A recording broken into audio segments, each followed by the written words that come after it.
అందరికీ కూడా సినిమాలోకి వెళ్ళడానికి కారణం నాగబాబు గారు కారణం సినిమాలోకి వెళ్ళిన ఆ అభిమానంతో ఆయనకి ఎంతో మంది మందికి ప్రసాద అయిన వస్తున్నారు. ఆది గారు టీవీ గారు చాలా మంది జబర్దస్తులు అంచేత మేము కూడా టీవీలోకి వెళ్ళాం. మేము కూడా టీవీ షోల్లో యాక్ట్ చేస్తాం, సినిమాల్లో చేస్తాం. అవతలకి ఏంటంటే ఈ రోజు మేము టీవీలోకి వెళ్ళామంటే చిరంజీవి గారి సినిమాలు చూసి, పవన్ కళ్యాణ్ గారి సినిమాలు చూసి మేము రోజు హైదరాబాద్లో ఉండగలుగుతాం. ఆయన సినిమాలు చూడకపోతే నిజంగా లోకం అంటే ఏంటో కూడా మాకు తెలియదు.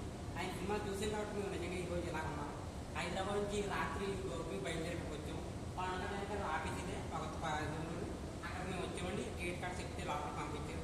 భోజనం కూడా ఆరబెట్టారు. సొంత చుట్టాలు కూడా చూడ అంత గొప్పగా పవన్ కళ్యాణ్ వచ్చిన అందరూ కూడా చాలా బాగా చూస్తున్నారు. చూడలేదు, గేట్ కూడా ఆపేరు.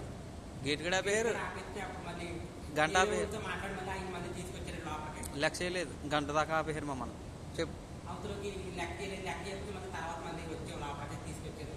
వచ్చిన తర్వాత పవన్ కళ్యాణ్ ఏదో ప్రసారానికి వెళ్ళారంట.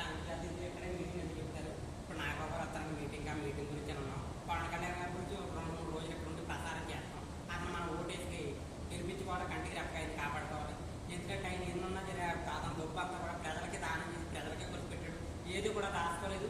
అతను పోగేసినంత కూడా ప్రజలకు పెట్టి ప్రజల్లో ఒక మనిషిగా, ప్రజల్లో ఒక సైనికుడిగా, ఒక రుచిగా, ఒక సైంటిస్ట్గా, ఒక మహావృక్షంగా ఎదిగాడు. పడకని గారు ఇంకా 100 ఏళ్ళు ఉండాలి. ఆయన ఇంకా ఎన్నెన్నో గొప్ప గొప్ప పనులు మీద మంత్రి గది, ఎమ్మెల్యే గది, ఎంపీ గది, మన దేశానికి ప్రధానమంత్రి అంత ఎందుకు ఎదగాలంటే అదే నాకు.